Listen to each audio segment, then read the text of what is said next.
అదృష్టం. అయితే వినివారు మాత్రమే మనం ఉండకుండా మన యొక్క ఆత్మీయ జీవితాన్ని ఎప్పటికప్పుడు సరి చేసుకుంటూ ఉండాలి. అందు నిమిత్తమే సభలు ఏర్పాటు చేశారు. కనుక మరి నన్ను ప్రేమించి నా ద్వారా దేవుని యొక్క మాటలు వినిపించాలని మొదట కన్నతండ్రి అయిన దేవుడు నాకు ఇచ్చినటువంటి అవకాశాన్ని బట్టి పరమందు నా తండ్రికి నా శిరస్సు వంచి కృతజ్ఞతలు తెలియజేసుకుంటున్నాను. అదేవిధంగా మరి నన్ను నమ్మి ఇంత దూరం పంపించిన ఆత్మీయ తండ్రి జయశాలి పిడి సుందరరావు గారికి కూడా నా యొక్క హృదయపూర్వక వందనములు తెలియజేసుకుంటున్నాను. అలాగే ఈ యొక్క కళాశాలను నడిపిస్తున్నటువంటి జాన్ అన్నయ్య గారు ప్రిన్సిపల్ గారికి, అలాగే వైస్ ప్రిన్సిపల్ గారికి కూడా నా యొక్క శుభాభివందనములు యేసుక్రీస్తు వారి నామంలో తెలియజేసుకుంటున్నాను. ఇక తదుపరి దేవుని యొక్క మాటలు వినడానికి ఉదయకాల సమయంలో ఆసక్తితో మరి ఈరోజు ఇండిపెండెన్స్ డే అయినప్పటికీ కూడా ఆ పనులన్నీ పక్కన పెట్టి స్వతంత్రం అన్నది దేవుని వాక్యం వలన మన ఆత్మలకు లభించాలి అని అన్ని వదిలిపెట్టి దేవుని సన్నిధికి విచ్చేసినటువంటి నా తోటి సహోదరులు అలాగే సహోదరి మనందరికీ కూడా ప్రభువైన యేసుక్రీస్తు వారి శ్రేష్టమైన నామంలో నా యొక్క వందనములు తెలియజేసుకుంటున్నాను. ఈరోజు మొదటి పాఠంగా ఒక మంచి అంశాన్ని కొద్ది నిమిషాలు మనం ఆలోచన చేద్దాం. మీరు అందరూ ప్యాంప్లెట్లో చూశారు కదండి. ఏంటి పాఠం పేరు? Very good. క్రైస్తవ స్త్రీలలో లోపిస్తున్న క్రీస్తు లక్షణాలు. ఈ పాఠాన్ని మనం కొద్ది నిమిషాలు ఆలోచించే ముందు కన్నతండ్రి అయిన దేవునితో మాట్లాడి అంశంలోకి వెళ్దాం. అందరూ తలలు వంచినట్లయితే ప్రార్థన చేసుకుందాం. అత్యంత కరుణ, కృప, కటాక్షములు కలిగిన మా కన్న తండ్రి, మహోన్నతుడ, సర్వాధికారి, పరమందు ఆసీనుడవై ఉన్న మా కన్న తండ్రి, నిరంతరము మనసు భూమి మీద ఉన్న మాపై పెట్టుకొని తండ్రి, మేము మీ పనిలో ఉండాలని, మీ మనస్సును తెలుసుకొని మీకు నచ్చే పిల్లలుగా బ్రతకాలని తండ్రి, మా గురించి ప్రతీది మీరు ఏర్పాటు చేస్తున్నారు. అందుకు బట్టి మీ కృతజ్ఞతలు. నాయన, మమ్మల్ని ప్రేమించి మీ ప్రియ కుమారుని పంపించారు. అలాగే మమ్మల్ని ప్రేమించి పరిశుద్ధాత్మ దేవుని పంపించి ఆయన ద్వారా బైబిల్ గ్రంథాన్ని రాయించారు. మరి రాయబడినటువంటి మాటలను కొద్ది నిమిషములు తండ్రి మేము ధ్యానం చేయుచుండగా తప్పిదంలో అడుగులు వేయకుండా స్త్రీలమైన మేము బలహీన గడ్డాలమైనప్పటికీ కూడా మీ వాక్యంతో బలము పుంజుకొని ధైర్యంగా బహువేగంగా వాక్యం ఎలాగైతే పరిగెడుతుందో అలాగ మీ పనిలో పరిగెత్తగలుగుటకు మాకు శక్తిని, సామర్థ్యాన్ని ప్రసాదించండి. నాయన, చెబుతున్న నాకు తోడే ఉండండి. సభను ఏర్పాటు చేసిన వారిని జ్ఞాపకం చేసుకోండి. వారి ప్రయాసకు తగినటువంటి ఫలాన్ని తండ్రి మీరు చేకూర్చవలసిందిగా దీన దాసురాలిగా ప్రాధేయపడుచు అడుగుచున్నాను తండ్రి. మరి జయశాలి తాతయ్య గారిని సమయంలో జ్ఞాపకం చేసుకోండి. ఆ బిడ్డ తండ్రి నిండు వృద్ధాప్యంలోకి చేరిన వాడే తండ్రి, ఇంకా మీ యొక్క పని పట్ల ఆసక్తి కలిగి మా ద్వారా ఎన్నో కార్యక్రమాలు జరిపిస్తున్నారు. ఆయన ఆరోగ్యాలు ప్రసాదించవలసిందిగా వేడుకుంటున్నాం. నాయన, చెప్పబడుతున్నటువంటి మాటలు నిష్ప్రయోజనం కాకుండా వాటి వలన మీ మనస్సుకు సంతోషం కలిగే విధంగా మేము ఉండగలుగుటకు, మా ప్రవర్తనను దిద్దుకోగలుగుటకు మాకు కృపను అనుగ్రహించవలసిందిగా వేడుకుంటూ ప్రభువైన యేసుక్రీస్తు వారి సర్వోన్నతమైన నామంలో ఈ ప్రార్థన అడిగి వేడుకుంటున్నాము కన్న తండ్రి. ఆమేన్. ఓకే, కొద్ది నిమిషాలు మనం ఆలోచన చేద్దాం. ఈరోజు మన పాఠం క్రైస్తవ స్త్రీలలో లోపిస్తున్న క్రీస్తు లక్షణాలు. క్రైస్తవ స్త్రీలు అంటే మనందరికీ తెలుసు. ఈ భూమి మీద చాలామంది స్త్రీలు ఉన్నారు. అందులో ఎంతమంది క్రీస్తును నమ్మి క్రైస్తవ్యంలోనికి వచ్చారు అంటే కోట్ల సంఖ్యలో స్త్రీలు ఉన్నారని మనందరికీ తెలుసు. అవునా? కోట్ల మందిలో స్త్రీలు ఉన్నారు. ఎందుకంటే ప్రతి సంఘంలోనూ మీరు చూడండి, పాటలు పాడడానికైనా, వాక్య పఠనం చేయడానికైనా, అలాగే కానుకలు ఎత్తడానికైనా, ప్రభువు వల్ల అందించడానికైనా చాలా వరకు పరిచర్య అంతా కూడా ఎవరి చేతుల మీదుగా సంఘంలో జరుగుతున్నట్లు మనం చూస్తాం. స్త్రీలే కదండి, స్త్రీలే కదా జరిపిస్తారు. శుభ్రం మొదలుకొని మరలా సన్నిధిలో దేవుని యొక్క ప్రార్థన ముగిసినంత వరకు, ఎక్కడి వారు అక్కడికి తిరిగి చేరినంత వరకు, మరలా పరిశుభ్రం చేసినంత వరకు ప్రతి పనిని తమ పనిగా భావించి స్త్రీలు ముందుండి జరిపించడం మనం చూస్తాం. అయితే శుభ్రం వరకు లేదా దేవుని యొక్క సన్నిధికి రావడం, ప్రార్థన చేయడం, పాటలు పాడడం ఇవి కలిగి ఉంటే క్రీస్తు లక్షణాలు మనలో ఉన్నట్లేనా? పరిశుభ్రం అనేది దేవుని సన్నిధిలోనే కాదు, ప్రతినిత్యము మన ఇంటిలో ఉదయం లేచినప్పటి నుండి మనం చేసుకునే పనులేనా? ఏ ఇంట్లో అయితే స్త్రీ ఉంటుందో ఆ ఇల్లు శుభ్రంగా ఉండాలి అన్నదే కదా నియమం. ఇంటిని చూసి ఇల్లాలని చూడాలి అంటారు, అంతేనా? అంటే ఇల్లు శుభ్రంగా ఉంది అంటే అందులో ఒక మహిళా మూర్తి, స్త్రీ మూర్తి ఉన్నది అని అర్థం. అంటే పరిశుభ్రత అనేది స్త్రీకి ఇంటిలోనైనా ఎక్కడైనా చేసుకోవాల్సిన పని. మరి సంఘంలో శుభ్రం చేస్తుంది కాబట్టి, పనిలో పాల్గొంటుంది కాబట్టి, లేదా ప్రార్థన చేస్తుంది కాబట్టి, పాటలు చాలా మధురంగా పాడుతున్నారు కాబట్టి అవే దేవుని లక్షణాలు, అవే క్రీస్తు లక్షణాలు అని అందామా? అలా అనుకుంటే మరి లోకంలో ఉన్న వాళ్ళు కూడా అలాంటి లక్షణాలు ఎన్నో మనకి కనబడతాయి. అసలు క్రైస్తవ స్త్రీలలో ఎలాంటి లక్షణాలు ఉండాలని దేవుడు కోరుకున్నాడు, ఎలాంటి లక్షణాలు ఈరోజు స్త్రీలలో లేకుండా పోయాయి అన్నది మనం ఆలోచన చేద్దాం. ఎందుకంటే ఏదైనా లోపించింది అనుకోండి, కొదువైంది అనుకోండి, అది చాలా ప్రమాదానికి దారితీస్తుంది. ఉదాహరణకి మనం నివసించేటటువంటి దేహం ఉంది కదండి, 6 అడుగుల దేహం, 5 అడుగుల దేహం. ఈ మానవ దేహంలో ప్రతిదీ కూడా సరైన సమపాలలో ఉండాలి. దాన్ని సమతుల్యత అంటారు, బ్యాలెన్స్. అవునా కదా? బ్యాలెన్స్ ఉండాలా? ఉండాలి. హార్మోన్స్ తెలుసా అండి? ప్రతి పుట్టిన శిశువులోనూ హార్మోన్స్ అనేవి ఉంటాయి. స్త్రీగా పుట్టిన వాళ్ళలో ఈస్ట్రోజన్ అనే హార్మోన్, అలాగే పురుషునిగా పుట్టినటువంటి ఆ బాబులో ఎదిగే కొద్ది టెస్టోస్టెరాన్ అనే హార్మోన్, రెండు ఇద్దరిలో పెరుగుతూ రావాలి. ఒక వయసుకు వచ్చేటప్పటికి ఆ హార్మోన్స్ తోని ఆమె ఆడపిల్ల లేదా మగపిల్లవాడ అన్న లింగ నిర్ధారణ జరుగుతుంది. అర్థమవుతుందండి? శరీర తత్వాన్ని బట్టి కాదు. ఎందుకంటే ఈరోజు సమాజంలో మీరు చూస్తే శరీరం చూడడానికి అబ్బాయిగానే ఉంటాడు, కానీ ఆలోచనలు, కోరికలు, మాట తీరు, ప్రవర్తన అమ్మాయిగా ఎందుకు మారిపోతున్నాయి? ఎప్పుడైనా మీరు ఆలోచించారా? చూడడానికి గడ్డాలు వస్తాయి, మీసాలు వస్తాయి, మగవాడి గొంతుతోనే మాట్లాడుతూ ఉంటారు, మగవాళ్ళలాగే వారు కనబడతారు ఆకృతిలో, కానీ వారి యొక్క స్వభావం, వారి యొక్క మాట, వారి యొక్క ప్రవర్తన స్త్రీలులా ఉంటుంది. వారిని మనం సమాజంలో చాలా చిన్న చూపు చూస్తాం. ఏంటి వీరు ఇలా బిహేవ్ చేస్తున్నారు, పురుషుడు కాదా, స్త్రీ కూడా కాదా, ఎటు కానివాడా అని అనుకుంటూ ఉంటాం. కానీ నిజానికి ఎందుకు ఆ లక్షణాలు అతనిలో వస్తున్నాయంటే ఆ మనిషిలో పుట్టేటటువంటి హార్మోన్స్. అందుకే కొన్నిసార్లు ఆడపిల్లల్లో కూడా ఏదైనా సమస్య వచ్చినప్పుడు, నెలసరి సమస్యలు వచ్చినప్పుడు మనం హాస్పిటల్కి తీసుకువెళ్తే గైనకాలజిస్టులు మాట్లాడే మాట ఏంటో తెలుసా? మీ పిల్లల్లో హార్మోనల్ ఇంబ్యాలెన్సెస్ ఉన్నాయి. విన్నారా? ఎంతమంది విన్నారు? ఈ పదం చేయొద్దండి. Hormonal imbalance. Okay, thank you. Hormonal imbalance అంటే ఏంటంటే స్త్రీలలో ఉండవలసిన ఈస్ట్రోజన్ అనే హార్మోన్ ఉండవలసిన స్థాయి కంటే తక్కువగా ఉండి, మగవారిలో ఉండేటటువంటి టెస్టోస్టెరాన్ అనే హార్మోన్ స్త్రీలలో ఎక్కువగా ఉందనుకోండి, ఆ స్త్రీ మాట్లాడే మాట కానీ, ప్రవర్తించే ప్రవర్తన కానీ మగవాడిలా ఉంటుంది. అందుకే మీరు చాలాసార్లు చూసే ఉంటారు, కొందరు ఆడవాళ్ళు చూడడానికి ఆడవాళ్ళలాగే ఉన్నా వారి మాటల్లో కూడా కటువుగా, గడుసుగా, మగవారిలాగా బిహేవ్ చేస్తూ ఉంటారు. అవునా? అధికారం చూపిస్తూ ఉంటారు. ఇదంతా ఎందుకు జరుగుతుందని అంటే ఆ దేహంలో ఉండవలసిన సమతుల్యత, బ్యాలెన్స్ సమానంగా ఉండకపోవడం వల్లే. హార్మోన్స్ ఎప్పుడైతే ఇంబ్యాలెన్స్ అవుతాయో అప్పుడు స్త్రీలోనూ ప్రమాదం ఏర్పడుతుంది. పిల్లలు కనకుండా ఉండొచ్చు. అంటే స్త్రీ ఉదర సంబంధిత వ్యాధులు ఎన్నో ఆమెకి సంభవించవచ్చు. దాని ద్వారా ఆడవారికి కూడా గడ్డాలు వచ్చే ఛాన్స్ ఉన్నాయి, తెలుసా అండి? చాలా మంది ఆడవారికి మొహం మీద అవాంఛిత వెంట్రుకలు అంటూ ఉంటారు. అంటే ఇవన్నీ కూడా వెంట్రుకలు పెరిగిపోతూ ఉంటాయి. అవునా? రాకూడని చోట మొహం మీద అలా ఎందుకు వస్తున్నాయి అంటే ఆడవారిలో ఇంబ్యాలెన్స్ జరిగింది. అలాగే మగవారిలో ఒకవేళ టెస్టోస్టెరాన్ కంటే కూడా ఈస్ట్రోజన్ లెవెల్స్ ఎక్కువగా ఉన్నాయనుకోండి, వారు ఆడవారిగా ప్రవర్తిస్తూ ఉంటారు.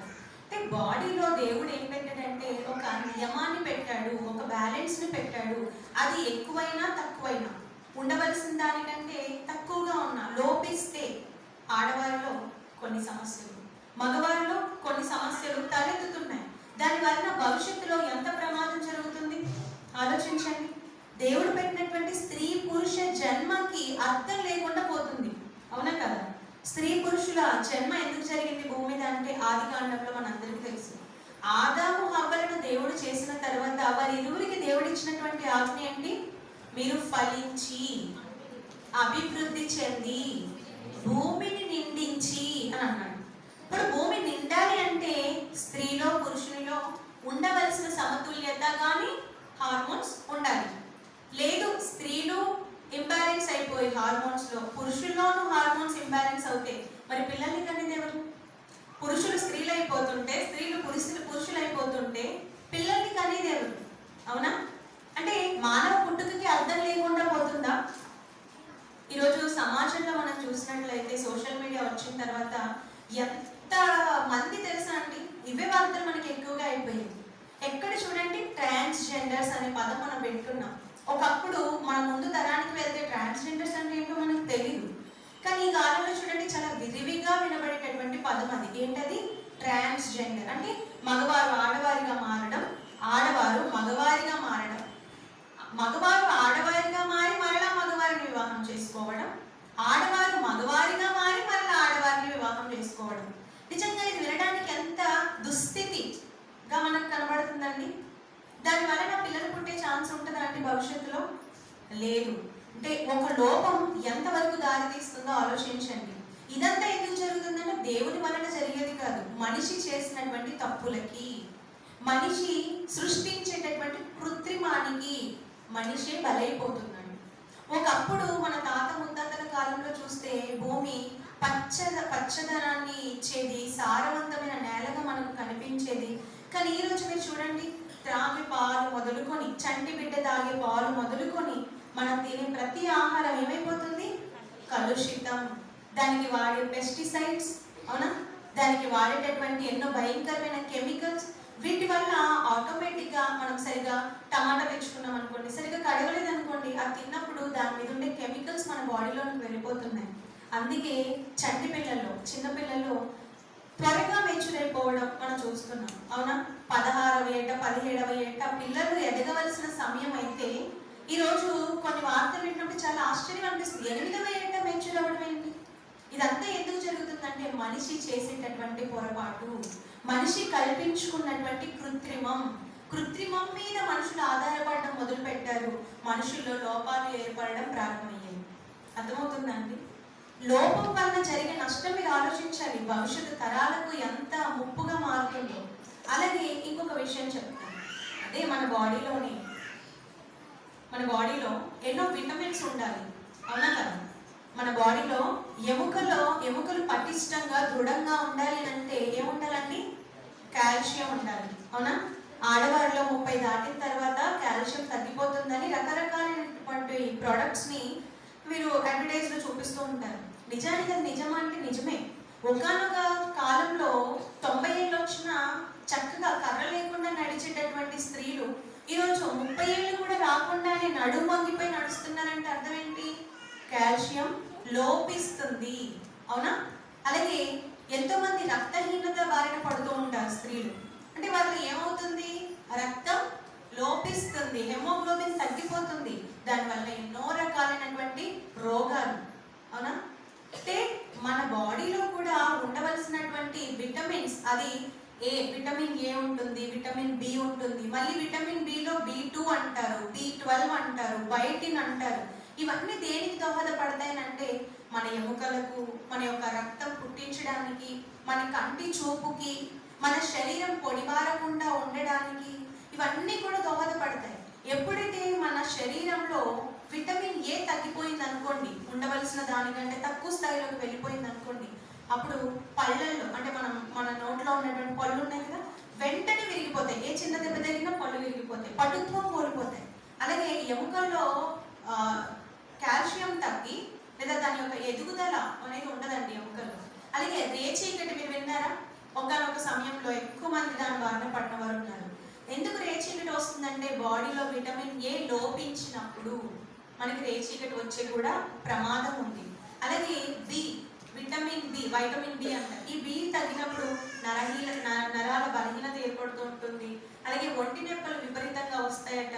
ఇదంతా కూడా మీరు చూడండి, గూగుల్ చేయండి, మీకు దొరుకుతుంది సమాచారం అంతా కూడా. అలాగే ఊపిరితిత్తుల సమస్యలు, మనం తీసుకునేటటువంటి గాలి తీసుకునే ఊపిరితిత్తులు ఉన్నాయి కదా, లంగ్స్ అంటాం, దాని వలన ఏర్పడే సమస్యలు ఎన్నో ఎక్కువగా కనబడుతూ ఉంటాయట. అలాగే విటమిన్ B2 లోపించినప్పుడు గొంతు ఇన్ఫెక్షన్, మాటికి థ్రోట్ ఇన్ఫెక్షన్స్ అవుతున్నాయి అంటే అర్థం ఏంటి? మన బాడీలో B2 తగ్గింది. సో డాక్టర్ దగ్గరికి వెళ్ళాం అనుకోండి, అప్పుడు ఆయన ఏం చేస్తాడు? టెస్ట్ చేసి నీ బాడీలో ఇది తక్కువగా ఉందని బి కాంప్లెక్స్ అనే ట్యాబ్లెట్ మనకి ఇస్తారు. తెలుసా అండి? ఎంతమందికి తెలుసు బి కాంప్లెక్స్ అనే ట్యాబ్లెట్? Okay, thank you. అది వేసుకున్నప్పుడు ఏదైతే లోపంగా ఉందో దాన్ని సవరించడానికి ఈ మందులు మనం తీసుకుంటూ ఉంటాం బాడీలో. అర్థమవుతుందా? అలాగే విటమిన్ సి ఉంటుంది. విటమిన్ సి తగ్గింది అనుకోండి, మన చర్మం మొత్తం పొడిబారిగా మారిపోయి సోరియాసిస్ వచ్చే అవకాశం ఉంటుంది. అలాగే జుట్టు రాలిపోతూ ఉంటుంది. చాలా సమస్యలు దానివల్ల కూడా ఏర్పడతాయి. ఇలా చెప్పుకుంటూ పోతే విటమిన్ డి ఎక్కడ లభిస్తుంది మనకి? ఎండలో లభిస్తుంది. అవునా? ఎండకి కూర్చోండి అంటారు. ఎప్పుడైతే ఎముకలు దృఢంగా ఉండవో, కింద పడినా సరే టప్పుకు మనం ఇరిగిపోతున్నాయి అనుకోండి ఎముకలు, వెళ్ళి మీరు సూర్యుని కింద కూర్చోండి, ఎండ తీసుకోండి, విటమిన్ డి మీకు లేదు, లోపించింది అని చెప్తారు. అంటే చూడండి, మన బాడీలో దేవుడు చేసినటువంటి దేహంలో ఒక చిన్నది ఏది లోపించినా వెంటనే ప్రమాదం బారిన పడడానికి మన బాడీ సిద్ధంగా ఉంటుంది. అవునా కదా? మన బాడీలో రక్త కణాలు కూడా అండి, రక్త కణాలు, తెల్ల రక్త కణాలు ఉంటాయి, ఎర్ర రక్త కణాలు ఉంటాయి. ఎప్పుడైతే తెల్ల రక్త కణాలు బలహీన పడుతున్నాయో వెంటనే మనలో ఇమ్యూనిటీ తగ్గిపోతుంది, రోగ నిరోధక శక్తి తగ్గిపోయి మనం ఏమైపోతాం? త్వరగా జలుబు బారిన పడడం కావచ్చు, జ్వరం బారిన పడడం కావచ్చు. అలా వెంటనే ఏవైనా ప్రమాదాలు మనకి అటాక్ అయ్యే ఛాన్సెస్ ఎక్కువగా ఉంటాయి. ఆలోచించండి. ఇదంతా ఎందుకు చెప్పానంటే, ఇదంతా మాకెందుకండి, వాక్యం చెప్పండి అని మీరు అనుకోవచ్చు. మీకు ఇది అర్థమవుతేనే అది అర్థమవుతుంది. ఎందుకంటే మనకు కనబడేది ఆత్మను ఎవరైనా చూసారా? ఇప్పుడు ఆత్మరోగం గురించి నేను మాట్లాడాను అనుకోండి, మీకు అర్థమవుతుందా? ఆత్మలో ఈ రోగం ఆ రోగం మీకు అర్థమవుతుందా? జలుబు మనకు తెలుసు, జ్వరం వస్తే ఎంత బాధ ఉంటుందో మనకు తెలుసు, ఎముకలు ఇరిగిపోయినప్పుడు ఎంత బాధ ఉంటుంది, ఎంత నొప్పి ఉంటుందో మనకు తెలుసు. ఇవన్నీ మీకు తెలుసు కాబట్టి ఈ విధంగా మీకు అర్థమవడానికి నేను చెప్తున్నాను. కాబట్టి జాగ్రత్తగా వినండి. శరీరంలో ఒకటి లోపిస్తేనే మనకి ఇంత సమస్య, ఇంత బాధ ఏర్పడినప్పుడు ఆత్మలో ఉండవలసినవి ఉండకుండా అనవసరమైనవి పెరుగుతూ ఉన్నాయి అనుకోండి, మనకి ఎంత ప్రమాదం వాటిల్లబోతుందో ఆలోచించండి. అవునా? శరీరంలో ఉప్పు లేదా ఏదైనా లోపిస్తే మనకు చెక్ చేయడానికి, దాన్ని సవరించడానికి భూమి మీద వేల కోట్ల సంఖ్యలో హాస్పిటల్స్ ఉన్నాయా లేదా? మీ వీధిలో ఉన్నాయి హాస్పిటల్స్. వీధికి ఒక హాస్పిటల్ కనబడుతుంది మనకి. అవునా? అంతెందుకు, ఇంటి పక్కకి ప్రతి ఇంటికి ఒక హాస్పిటల్ కూడా వచ్చినా ఆశ్చర్యపోక్కర్లేదు. ఎందుకంటే ప్రతి ఇంట్లోనూ డాక్టర్ చదివే పిల్లలే మనకి రోజు కనబడుతున్నారు. అందరూ నర్సింగ్ కోర్సే అంటారు. ఎవరిని అడగండి, మీ అమ్మాయి ఏంటంటే నర్సింగ్ అండి, నర్సింగ్ చేస్తుందండి, డాక్టర్ అండి, ఎంబీబీఎస్ అండి, ఫార్మసీ అండి, టోటల్ అందరూ ఇంకా వైద్యం మీద ఆధారపడడానికి సిద్ధపడిపోయారు. కనుక శరీరంలో వచ్చేటటువంటి సమస్యలను సవరించడానికి ఎంతో మంది డాక్టర్స్ గా కనబడుతున్నారు. మరి మన ఆత్మలో లోపించేటటువంటి ఎన్నో విషయాలను చూపించడానికి, స్కాన్ చేయడానికి, ఇది సవరింపబడాలి అని చెప్పడానికి ఎంతమంది ఉన్నారు సమాజంలో? ఆలోచించండి. మన మొహం చూడగానే నిజమైన వైద్యుడైతే మన మొహం చూసి, మన కళ్ళు చూసి, మన నాలుక చూసి నీలో ఈ రోగం ఉంది అని చెప్తారు. అవునా కదా? మనం హాస్పిటల్కి వెళ్ళినప్పుడు కనీసం మన చెయ్యి కూడా పట్టుకోరండి. నేను నాలుగు చూపించమ్మా అంటారు. నాలుగు ఇలా చూపించగానే నీలో ఈ సమస్య ఉంది, నీళ్ళు ఎక్కువ తాగట్లేదా, కళ్ళు మంటలు వస్తున్నాయా, ఎందుకు టకటక సిమ్టమ్స్ అని చెప్పగలుగుతున్నాడంటే నీ మొహం చూడగానే అతనికి నీ సమస్య ఏంటో అర్థమైపోయింది. కాబట్టి నేను సవరించడానికి, నీలో ఉన్న లోపాలు తీయడానికి తన దగ్గర ఉన్న మెడిసిన్స్ నీకు ఇచ్చి బాగు చేయగలుగుతున్నాడు. మరి దేవుని సంఘంలోనికి వచ్చేటటువంటి స్త్రీలలో లేదా పురుషుల్లోనైనా, సంఘానికి వచ్చేటటువంటి వారి ఎవ్వరిలోనైనా నీలో ఈ సమస్య ఉంది అని చెప్పగలిగేది ఎవరు? వాక్యం చెప్పే వాక్యోపదేశకుడు. మరి అలా వాక్యోపదేశకుడు ఒకవేళ నిలబడి అమ్మా నీలో లోపం ఉంది అని చెప్తే స్వీకరించే మనసు మనకు ఉందా అండి? ఉందా? నిజంగా ఈరోజు జానని నిలబడి పలానా ఎవరో పేరు చెప్పి నువ్వెందుకమ్మా గుడికి రావట్లేదు, నీలో చాలా లోపం ఉంది, నువ్వు ఆత్మలో లోపిస్తున్నావు, లేదంటే నువ్వు తగ్గిపోతున్నావు, నీ భక్తి జీవితం బాగోలేదని చెప్పారు అనుకోండి, నువ్వు ఒక పాస్టరు, నీది ఒక చర్చ్, నేను ఎందుకు రావాలి ఇక్కడికి, నాకు బోర్డు సంఘాలు అని చెప్పి ఇక్కడ వదిలిపెట్టి మరొక సంఘానికి వెళ్ళిపోతారు. ఉదాహరణకు చెప్తున్నానండి. ప్రతి సంఘంలోనూ అలాగే ఉంది పరిస్థితి. ఎవరైనా నిలబెట్టి నీలో ఈ సమస్య ఉంది అని చెబితే, అవునా ఇంత పెద్ద ప్రమాదంలో నేను ఉన్నాను, అయితే నన్ను కాపాడండి అని అడగడానికి బదులు, నువ్వు డాక్టర్ కాదు, నేను పేషెంట్ కాదు,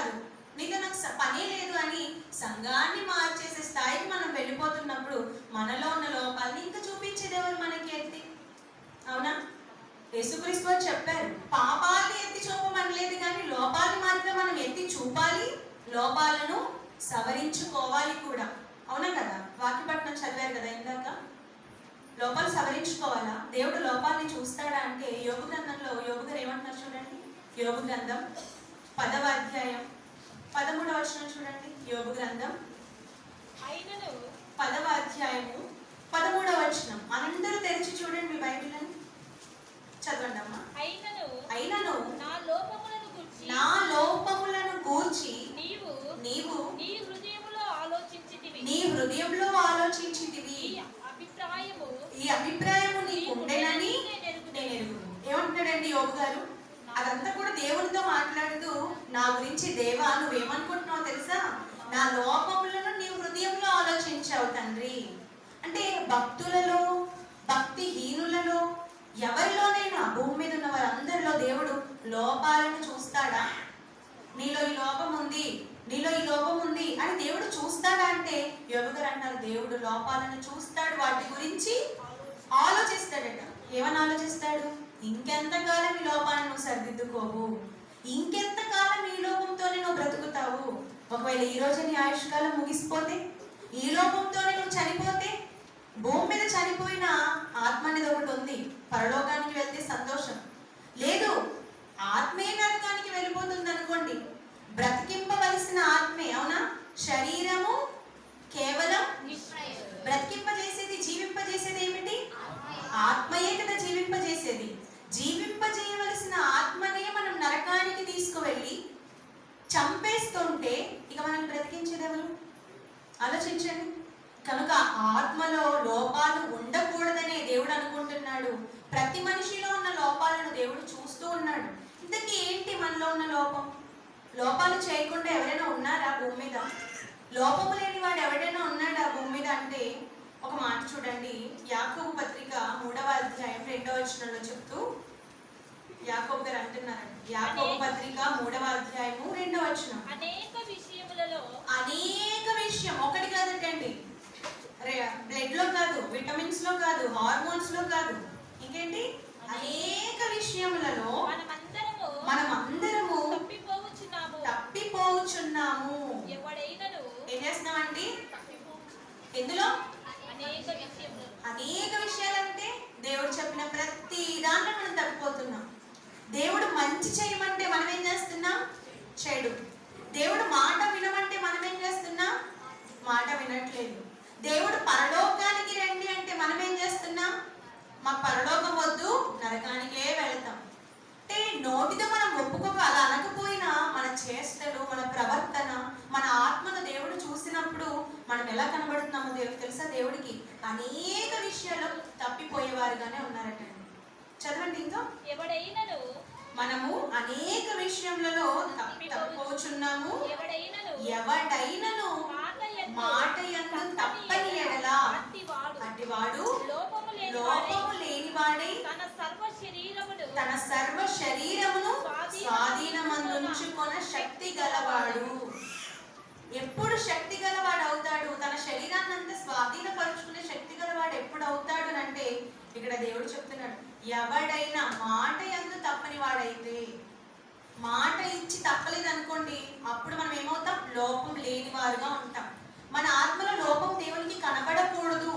మీరు ఇందులో తప్పిపోయారు, ఈ విషయం మీరు చెయ్యట్లేదు, ఈ విషయంలో మీరు సరిగ్గా లేరని దేవుడు అనకుండా ఉండాలి అంటే మనం ఇచ్చిన మాట మీద మనం నిలబడాలి. ఇప్పుడు వద్దాం టైటిల్ దగ్గరికి. టైటిల్ ఏంటి? క్రైస్తవ స్త్రీలు. క్రైస్తవ స్త్రీలను లోపిస్తుంది కదా క్రీస్తు లక్షణాలు. క్రైస్తవ స్త్రీలు ఎప్పుడయ్యారు? క్రైస్తవులు ఎప్పుడవుతారు? చెప్పాలి గట్టిగా. డౌట్ గా ఉందా? కన్ఫర్మ్ కదా? క్రైస్తవులు ఎప్పుడవుతారు? బాప్తిస్మం తీసుకోక ముందు, తీసుకున్న తర్వాతే కదా. బాప్తిస్మం తీసుకున్న వాడే క్రైస్తవుడు అనిపించుకోగలరు. మరి బాప్తిస్మం తీసుకోక ముందు మనం అందరం చేసే ఒక పని ఉంది. ఏంట పని చెప్తారా ఎవరైనా? బాప్తిస్మానికి ముందు మనం ఒక పని చేస్తాం. ఏంట పని? గట్టిగా పాపాలు ఒప్పుకుంటాం. ఇంకా ఇంకొకటి చేస్తాం. ఒప్పుకొని దేవునికి ఒక మాట ఇస్తాం. ఏమని మాట ఇస్తాం? పాపాలు ఒప్పుకుంటాం, తండ్రి నా మనసు మార్చుకున్నాను, ఇంతవరకు తెలియక చాలా తప్పిదాలు చేశాను, కానీ నా కొరకు నీ కుమారుని పంపించావు కదా, ఇక నుండి ఎప్పటి నుండి నేను బాప్తిస్మం తీసుకున్న మరుక్షణం, అంటే చనిపోయి సమాధి చేయబడి నా పాపాలన్నింటినీ కప్పిపెట్టి నూతనంగా జన్మించిన నాట నుండి నేను ఎవరు మాటిస్తారు, అంతం వరకు నా మరణ పర్యంతము యేసుక్రీస్తు వారి రెండవ రాకడ వరకు నేను జీవిస్తే నా శరీరాన్ని లేదా నా జీవితాన్ని నీ సేవకు సమర్పించుకుంటాను అంటారా అలా చెప్పండి. కొన్ని సేవకు సమర్పించుకోకపోయినా ఇక నుండి పాపం చేయకుండా నీ కొరకు నీతిగా బ్రతుకుతాననే మాట ఇస్తారా, ఇవ్వరా? మీరు ఎంతమంది ఇచ్చారో ఒకసారి చేతులు ఎత్తుతారా? నేను ఇచ్చాను. బాప్తిస్మం తీసుకునేటప్పుడు మిగిలిన వాళ్ళు తీసుకోలేదండి, సరిగ్గా బయట లేపండి, సిగ్గుపడొద్దు. ఓకే, దించండి. థ్యాంక్ యూ అండి. అలర్ట్గా ఉన్నారా లేదా అని చూస్తున్నాను. మనం అందరము కూడా ఏమని మాట ఇచ్చాం, తండ్రి ఇక మీదట నేను బాప్తిస్మం తీసుకున్న తర్వాత నీ కొరకు బ్రతుకుతాను, నా అన్నయ్య అయినటువంటి యేసుక్రీస్తు వారి మరణ సమాధి పునరుద్ధానములను ప్రచురం చేస్తాను, ప్రకటిస్తాను, సువార్త వ్యాప్తిలో ఉంటాను, అదే నా పని, నువ్వు నాకు ఇచ్చిన పని అని అందరం తెలుసుకోలే కదా బాప్తిస్మం తీసుకున్నాం. మాట ఇచ్చామా దేవుడికి? ఇప్పుడు యాకోబు గారు అన్న మాట గుర్తు చేసుకోండి. యాకోబు గారు ఏమన్నారు, ఎవడైనను మాట యందు తప్పని వాడైతే వాడు లోపం లేనివాడు అంటున్నాడు.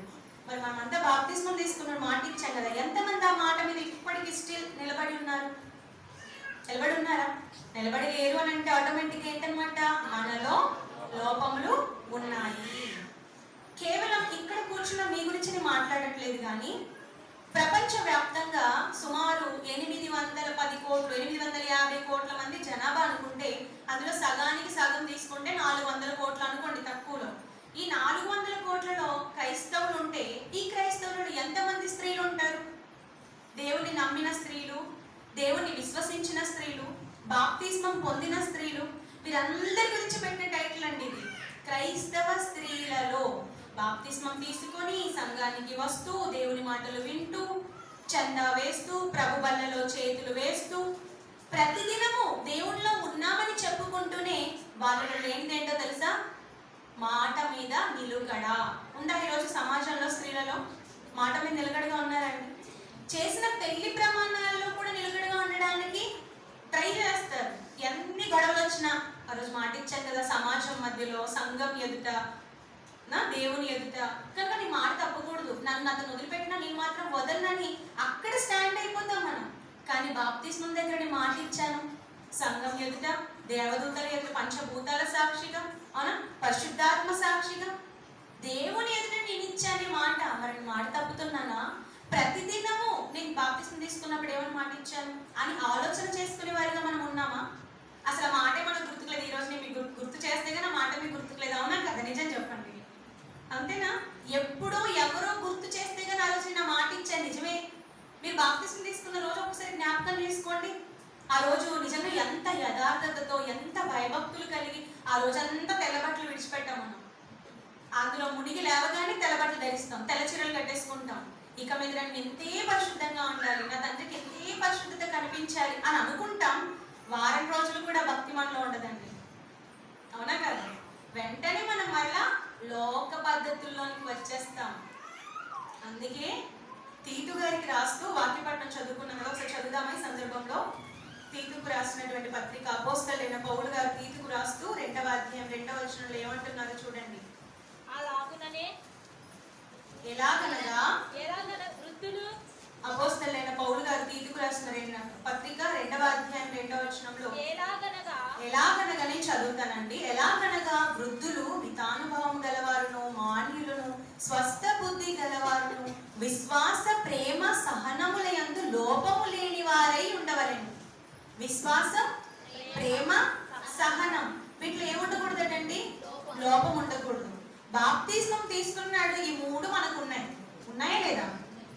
బాప్తిస్మం తీసుకునేటప్పుడు విశ్వసించే బాప్తిస్మం తీసుకున్నామా? దేవుణ్ణి ప్రేమించే బాప్తిస్మం తీసుకున్నామా? ఎన్నో కష్టాలు వస్తాయని తెలిసిన నేను సహిస్తాను అని తెలిసే బాప్తిస్మం తీసుకున్నామా? ఆలోచించండి, అవునా కదా? ఈ 3 మనకు తెలుసు. విశ్వసించాలని తెలుసు, దేవుణ్ణి ప్రేమించాలని తెలుసు, మూడవది శ్రమలు వచ్చినా సహించాలని తెలిసే అడిగేశాం మనం ముందుకి, అవునా? మరి అప్పుడు ఆ నిర్ణయం మీద ఉన్న మనము అప్పుడు ఇచ్చినటువంటి ఆ మాట మీద ఎందుకు ఈరోజు నిలబడట్లేదు? మనలో ఏమవుతున్నాయంటే లోపాలు అవుతున్నాయి. కాబట్టి పౌలు గారు అంటున్నారు, మీరు ఈ మూడింటిలో లోపము లేని వారిగా ఉండండి అని నా చెప్తున్నారు. అంటే మొదటి శతాబ్దంలో కూడా స్త్రీలలో ఎంతో మందిలో ఇవే లోపాలండి. ఏంటి?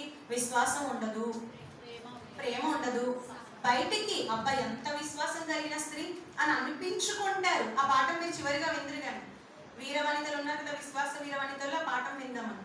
విశ్వాసం గలవారిగా కనబడతారు కానీ ఏమీ విశ్వాసం ఉండదు. రెండోది ప్రేమిస్తున్నాం అన్నట్లుగా ఉంటారు కానీ ఇంట్లో భర్తను పిల్లల్నే ప్రేమించరు. ఇక సంఘంలో ఉన్న వారిని ఏం ప్రేమిస్తారండి? నిందించట్లేదండి, ఉన్న వాస్తవాన్ని చెప్తున్నాం. దయచేసి అర్థం చేసుకోవడానికి ప్రయత్నించండి. ఈరోజు సమాజంలో ఉన్న పరిస్థితి అది కాదా చెప్పండి? స్త్రీలను చూడండి ఎంత భయంకరంగా మారిపోయారు ఈరోజు స్త్రీలు. ఒకప్పుడు స్త్రీ అంటే అమ్మా అని అన్నం అడిగితే భిక్షం అడిగితే అంత అన్నం పట్టుకొచ్చి పెట్టే చేతులు కనిపించేవి, అవునా?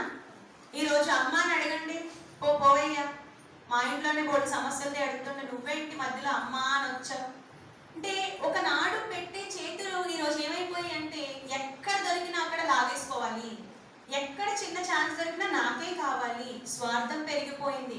ఆఖరికి భర్త ఎడల పిల్లల ఎడల కూడా ప్రేమ లేని దశకి స్త్రీలు ఈరోజు చేరుకున్నారంటే అది విచారపడవలసిన విషయం కాదంటారు. ఆలోచించండి. నేను మీకు చెప్పనక్కర్లేదు, ఎన్నో న్యూస్లు పొద్దున్న లేస్తే చాలు సోషల్ మీడియాలో స్త్రీలు చేసేటటువంటి దారుణాలు, అవునా? పిల్లల్ని చంపడం, భర్తని చంపడం, అత్త మామల్ని చంపడం, లేదా తానే చనిపోవడం, ఇవన్నీ దేవుడు మెచ్చే విషయాలా అండి? దేవుడు స్త్రీ పట్ల కోరుకున్నవి ఇవేనా? ఇదేనా ప్రణాళిక? దేవుడు స్త్రీని చేయడానికి గల కారణం ఇదేనా? అది కూడా మీరు రెండవ లెసన్లో వింటారు. అసలు స్త్రీ పాత్ర ఏంటి సమాజంలో లేదా సంఘంలో? స్త్రీలకి అర్థం అవ్వట్లేదండి. ఎందు నిమిత్తం వచ్చాం అర్థం అవ్వట్లేదు, ఏం చేస్తున్నారో కూడా స్త్రీలకి ఈరోజు అర్థం అవ్వట్లేదు. నీలో ఈ లోపం ఉంది అని చెప్పి సవరించుకునే దశలో స్త్రీలు లేరు. మరి ఇలాంటప్పుడు ఎవరు వారిని బాగు చేయాలంటే సత్యవాక్యాన్ని నేర్చుకుంటున్న ఇక్కడ కూర్చున్న మీరందరూ ఒక్కొక్కరు ఒక్కొక్క వైద్యురాలిగా మారవలసిన అవసరత ఉంది. ఏ వైద్యురాలుగా మారాలి? ఆత్మ వైద్యురాలుగా మారాలండి. డాక్టర్లు చాలా మంది ఉన్నారు శరీరాన్ని చూడడానికి, కానీ ఆత్మరోగాన్ని గుర్తించడానికి కూడా ఈరోజు సమాజంలో ఎవరు లేరు. ఆడవారు చెబితేనే వింటారన్న ఒక సదుద్దేశంతోనే మరి జానని ఇక్కడ నన్ను పిలిచారని నేను అనుకుంటున్నానండి. ఎందుకంటే అన్నయ్య నాకంటే బాగా చెప్తారు కదా, ప్రతిరోజు ఇక్కడ వాక్యాలు మీరు వింటారు కదా. అయినా ఎందుకు విశాఖపట్నం నుండి మరలా మమ్మల్ని పిలిపించాలంటే స్త్రీ మనస్సు స్త్రీ అర్థం చేసుకొని, స్త్రీ చెబితేనే స్త్రీ ఆ మనస్సును అర్థం చేసుకొని కనీసం దేవునికి దగ్గర అవుతుందేమో అన్న ఒక చిన్న ఆశ, అవునా కదా అండి? స్త్రీలకి స్త్రీ ఆలోచన ఎలా ఉంటుందో తెలుసు, అందుకేనేమో పిలిచారని నేను అనుకుంటున్నాను. కాబట్టి కొంచెం ఆలోచన చేయండి, మనలో లోపాలు ఏమున్నాయి అంటే విశ్వాసం. పౌలు గారు ఏమంటున్నారు చదవండి ఇప్పుడు. తీతుకు రాసిన పత్రిక 2వ అధ్యాయం 2వ వచనంలో, వృద్ధులు మితానుభవము గలవారును, మాన్యులను, స్వస్థ బుద్ధి గలవారును, విశ్వాస ప్రేమ సహనములందు లోపము లేని వారునై ఉండవలెను. ఇదేనని చెప్తున్నాడండి పౌలు గారు కూడా. అలాగే తెస్సలోనికైలకు రాసిన కూడా ఆయన ఏమంటున్నారు చూడండి. తెస్సలోనికైలకు రాసిన మొదటి పత్రిక 3వ అధ్యాయం 9వ వచనం. తెస్సలోనికైలకు రాసిన మొదటి పత్రిక 3వ అధ్యాయం 9వ వచనం. మేము మీ ముఖము చూచి మీ విశ్వాసములో ఉన్న లోపమును తీర్చునట్లు. లోపము వచ్చేసింది ఆల్రెడీ, మరి ఇప్పుడు లోపాన్ని తీర్చాలంటే అది ఎవరి వలన అవుతుంది? నిజమైన వాక్యం, సత్యవాక్యాన్ని తెలుసుకున్న వారికి సాధ్యమవుతుంది. సత్యవాక్యాన్ని చెప్పేవారు, సత్యవాక్యంలో ఉన్నవారే ఆ లోపాలు ఏంటో గుర్తించగలరు. కనుక పౌలు గారు ఇప్పుడు ఏమంటున్నారు? మీలో లోపం ఉందని మేము గుర్తించాం. ఏంటో లోపం అంటే మీలో ఫస్ట్ విశ్వాసంలో లోపం ఉంది అని ఏం చెప్తున్నారు? మీ విశ్వాసంలో ఉన్న లోపమును తీర్చునట్లు అనుగ్రహించుమని రాత్రి పగలు అత్యధికముగా దేవుడిని వేడుకొనుచున్నాను నేను. పౌలు గారికి ఏం అవసరం అండి? వాళ్ళ విశ్వాసంలో లోపం ఉంటే ఈయన ఎందుకు వేడుకోవాలి? అవునా కదా? తనలో లోపం ఉంటే తను వేడుకోవాలి, తండ్రి నాకు వ్యాధిని పోగొట్టు, నాకు ఈ రోగాన్ని పోగొట్టు, నన్ను బలపరచను. కానీ సంఘంలో ఉన్న సభ్యులలో విశ్వాసంలో లోపం ఉంటే ఈయన దేవుణ్ణి వేడుకుంటున్నాడట వాళ్ళ పక్షాన. ఏమని? తండ్రి వారి విశ్వాసంలో ఉన్న లోపాన్ని తీసి దృఢపరచు, బలపరచు. అంటే ఒకరి కొరకు ఒకరి లోపాలను ఒకరు సరిదిద్దుకుంటూ ముందుకు వెళ్ళవలసిన బాధ్యతను దేవుడు ఎవరికి పెట్టాడు? సంఘంలో ఉన్న ప్రతి ఒక్కరికి పెట్టాడు. నిజంగా బాధ్యత ఉంది కనుక నేను ఈరోజు మనలో ఉన్న, నాలో, మీలో, మన అందరిలో ఉన్న లోపాలను సరిచేయడానికి ఈ మాటలన్నీ కూడా మీ ముందు పెడుతున్నానండి. మనలో లోపాలు ఉన్నాయి. మన లోపాలు పోవాలి అంటే, ఆ లోపాలు దిద్దాలి అంటే మనమే జ్ఞానం కలిగిన వారుగా మారాలి.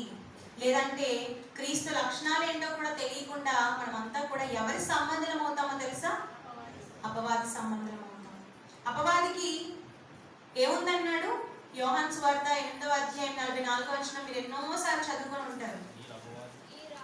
అపవాదికి ఏంటంటే తన స్వభావం అనేది ఒకటి ఉంది. అపవాదికి ఏముందండి? వాడు అబద్ధం ఆడినప్పుడు తన స్వభావమును బట్టి అని అంటాడు. అంటే అపవాదికి కూడా ఒక బుద్ధి ఉంది, స్వభావం ఉంది. ఏంటి స్వభావం అంటే? అబద్ధాలు చెప్పడం, మోసం చేయడం, కుయుక్తులు పన్నడం, అవునా, సహోదరులపై నేరాలు చెప్పడం, ఇంకా ఇలా చెప్పుకుంటూ పోతే లేని దుర్గుణం అంటూ లేదు. ప్రతి దుర్గుణం, దుష్ట బుద్ధి, ప్రతిదీ కూడా పుట్టేది ఈరోజు ఎక్కడి నుండి అని అంటే అపవాదిలో నుండి. అవునా? అది వాడి స్వభావం. అపవాది స్వభావం ఏంటి? అబద్ధాలు చెప్పి మనుషుల్ని మోసం చేయడం, అవునా, అబద్ధాలు చెప్పి కుయుక్తులు పన్ని దేవుడి నుండి మనిషిని నరకానికి ఈడ్చుకొని వెళ్ళిపోవడం, ఇదంతా అపవాది యొక్క స్వభావం. మరి ఇప్పుడు మనలో జాగ్రత్తగా వినండి. హార్మోనల్ ఇంబ్యాలెన్స్ చెప్పాను కదా, అది ఆలోచిస్తూ వినండి. ఆడవారిలో ఈస్ట్రోజన్, టెస్టోస్టెరాన్, ఈస్ట్రోజన్ ఎక్కువగా ఉండాలి. అవునా? ఇప్పుడు విశ్వాసులైన వారిలో, బాప్తిస్మం తీసుకున్న వారిలో, బాప్తిస్మం అంటే ఏంటి? క్రీస్తును ధరించడం. అవునా? అంటే బాప్తిస్మం తీసుకున్న వెంటనే మనం ఇలా ఉన్న వాళ్ళం స్పీడ్గా ఏమైపోతాం? క్రీస్తు లక్షణాలు తెచ్చుకుంటాం, క్రీస్తు ప్రేమ నేర్చుకుంటాం, క్రీస్తుపై విశ్వాసాన్ని పెంచుకుంటాం. అంటే క్రీస్తులో అత్యధికంగా ఉన్నతంగా మనం కనబడతాం. కానీ ఎప్పుడైతే విశ్వాస, ప్రేమ, సహనముల యందు మన లోపం ఏర్పడుతూ ఉంటుందో మెల్లిమెల్లిగా ఉండవలసిన స్థాయి కంటే క్రీస్తు లక్షణాలు మనలో ఏమైపోతాయి? దిగజారిపోతూ ఉంటాయి. అప్పుడు ఇది తగ్గుతుంది అంటే ఆటోమేటిక్ ఏది పెరుగుతుందండి? అపవాది బుద్ధి, అపవాది స్వభావం, వాడి బుద్ధులు మనలో విస్తరిస్తూ ఉంటాయి. ఇంకొకటి తెలుసా అండి, మనలో లిపిడ్ ప్రొఫైల్ అని చెక్ చేస్తూ ఉంటారు డాక్టర్స్. ఎక్కువ మందికి ఈ మధ్య కోవిడ్ తర్వాత హార్ట్ అటాక్స్ ఎక్కువగా రేటు పెరిగింది యువతలో అని వాళ్ళు ఎక్కువగా ఈ టెస్ట్లు చేయించుకుంటూ ఉంటారు. ఉదయం పరగడుపున లెగ్సిన వెంటనే చేసేటటువంటి టెస్ట్ అది లిపిడ్ ప్రొఫైల్ అంటారు. ఇందులో మనకు తెలిసేది ఏంటి తెలుసా? HDL and LDL. HDL అంటే గుడ్ కొలెస్ట్రాల్, మంచి క్రొవ్వు. మన బాడీలో క్రొవ్వు ఉండాలి. మినిమం ఉండవలసిన దానికంటే ఎక్కువగా ఉండకూడదు, తక్కువగా ఉండకూడదు, సమపాలలో. దానికంటే ఒక సంఖ్య ఇస్తాడు, 200 నుండి 400 మధ్యలో అని. ఆ ఉండవలసిన దాంట్లోనే ఉండాలి. ఎప్పుడైతే HDL అంటే గుడ్ కొలెస్ట్రాల్, మంచి కొలెస్ట్రాల్ తగ్గిపోతుందో వెంటనే మనలో ఏమవుతుంది తెలుసా? LDL అనే కొలెస్ట్రాల్ పెరిగిపోతుంది. ఈ LDL అన్నది ఏంటి అంటే మనకు హాని కలిగించేది. ఈ LDL పెరిగిపోయినప్పుడు మన నరాలు ఉంటాయి కదండి, రక్తాన్ని పంపు చేసేటటువంటి నరాలు, అందులో క్రొవ్వు పెరిగిపోతుంది. ఎప్పుడైతే క్రొవ్వు చేరుతుందో వెంటనే మన గుండె కదా రక్తాన్ని ఫిల్టర్ చేసేది, గుండె కదా ప్రతి అవయవానికి రక్తాన్ని పంపు చేసేది. ఎప్పుడైతే క్రొవ్వు చేరుతుందో నరాల్లో వెంటనే గుండెకి రక్తం వెళ్ళడం స్తంభిస్తుంది. అలా ఎప్పుడైతే రక్తం గుండెకు చేరుకోదో గుండె కొట్టుకోవడం, దానిని ఏమంటారు? హార్ట్ అటాక్ లేదా కార్డియో అరెస్ట్ అంటారు. అంటే అరెస్ట్ అయిపోతుంది. అంటే కార్డియో అనగా గుండె అండి, కార్డియాలజీ అంటారు. ఈ కార్డియోకి ఏమైపోతుంది? అరెస్ట్ అంటే ఆగిపోయింది, ఇంకా పని చేయదు అది. ఎందుకనంటే రక్తం రావట్లేదు. వాటర్ వస్తేనే కదండి బోర్ పనిచేస్తుంది. వాటర్ లేనప్పుడు బోర్ ఏమైపోతుంది? ఆగిపోద్ది. అలాగే గుండెకు కూడా రక్తం అందనివ్వకుండా చేసేది ఏంటంటే మనలో ఉండేటటువంటి LDL కొలెస్ట్రాల్, అదే బ్యాడ్ కొలెస్ట్రాల్. ఇలాగే ఆలోచిస్తే మన విశ్వాస జీవితంలో కూడా బాప్తిస్మం తీసుకున్న తర్వాత మనలో ఏమైపోతుందంటే క్రీస్తు గుడ్ బిహేవ్ అని అంటాం కదా, మంచి లక్షణాలు, క్రీస్తులో ఉన్న సద్గుణాలు తగ్గుతున్నాయి, అపవాదిలో ఉన్న దుష్ట గుణాలు పెరుగుతున్నాయి. ఇప్పుడు దీనివల్ల మనకు లోపం ఉందా? ప్రాబ్లం ఉందా? ప్రమాదం ఉందా? ఎందుకు లేదండి. చెడ్డ కొలెస్ట్రాల్ పెరిగితేనే గుండె ఆగినప్పుడు ఆత్మీయ జీవితంలో క్రీస్తు లక్షణాలు తగ్గి అపవాద లక్షణాలు మనలో పెరుగుతున్నాయి అనుకోండి, మనం కూడా ఏమైపోతాం? చచ్చిపోతాం. ఎక్కడ? భూమి మీద కాదు, భూమి మీద చచ్చేది వేరు, ఏకంగా రెండవ మరణానికి వెళ్ళిపోతాం. ఇక అక్కడి నుండి మనల్ని రక్షించే నాలుగు ఎవ్వరూ భూమి మీద. ఒకానొక సమయంలో యేసుక్రీస్తు వారు ఉన్న కాలంలో ఒకవేళ మనిషి చనిపోయినా తిరిగి లేపగలిగాడు, అవునా? ఈ రోజు కూడా ఒకవేళ హార్ట్ అటాక్ వచ్చింది అనుకోండి, గుండె ఆగిపోయినా తిరిగి గుండెని మనం పంపు చేయించగలం. దానికి కరెంట్ షాక్ పెట్టో ఏదో ట్రీట్మెంట్ ఇచ్చో, అవునా? దాన్ని గట్టిగా మనం సెకండ్స్ లో సిపిఆర్ అంటారు, గట్టిగా ఇలా పెట్టి నొక్కడం వల్ల గుండె మరలా పంప్ చేసుకోవడం స్టార్ట్ చేస్తుంది. అంటే ఆగిన గుండెని మనం తిరిగి బ్రతికించగలం భూమి మీద. కానీ ఒకవేళ అపవాది లక్షణాలు ఎక్కువగా అయిపోయి దేవుడి లక్షణాలు మనలో తగ్గిపోతే మనం ఆటోమేటిక్గా నరకంలో జారిపడిపోతామండి. అక్కడ నుండి మరలా ఇంకో ఛాన్స్ ఇచ్చి దేవుడు భూమి మీదకి పంపిస్తాడా అని అంటే, మీ అందరికీ ధనవంతుడు లాజరు సందర్భం తెలుసు, అవునా? ధనవంతుడు ఎంతో సుఖంగా బ్రతికాడు, ఎంతో లగ్జరీగా బ్రతికాడు, దేవుని తెలుసుకోలేదు. నరకానికి వెళ్ళాక అక్కడ అడుగుతున్నాడు అబ్రహాం ఏమని, ఒక్కసారి నన్ను పంపించవచ్చు కదా. అప్పుడు ఏమన్నారండి అబ్రహాం గారు? అసలు భూమి మీదకి కాదు, అక్కడి వారు ఇక్కడికి, ఇక్కడి వారు అక్కడికి రాకుండా పాతాళంలోనే అన్ని లాక్స్ దేవుని చేతిలో ఉంది. ఎవరు రాగలరు? చనిపోయిన వారు తిరిగి ఎవరు బ్రతకగలరు?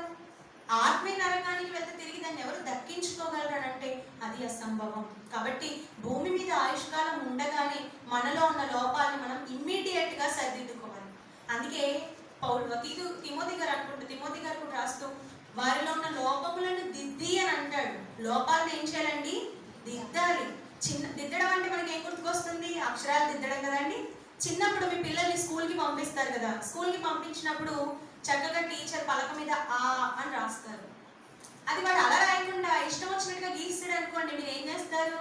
నాన్న అది అలా కాదు అని చెప్పి చెయ్యి పట్టుకొని దిద్దిస్తారు. ఎందుకంటే తప్పు రాస్తే పెద్దయ్యాక అదే తప్పులో వాడు ఉంటాడు, వాడికి అక్షరాలు రావేమో, ప్రమాదమే కదా చదువు రాకపోతే. ప్రతి దాంట్లోనండి ఎందులో లోపం ఉన్నా అది మనకి ప్రమాదాన్ని తెచ్చిపెట్టేది. అలాగే ఆత్మ విషయంలో కూడా, మన ఆత్మీయ జీవితంలో కూడా ఈరోజు లోపాలు ఉన్నాయంటే మనం అనేక విషయాలు తప్పిపోతున్నాం, ప్రతి విషయంలో తప్పిపోతున్నాం. మరి మనల్ని సవరించాలి అని అంటే వాక్యమే మనల్ని సవరించగలదు, వాక్యమే మనల్ని సరిచేయగలదు.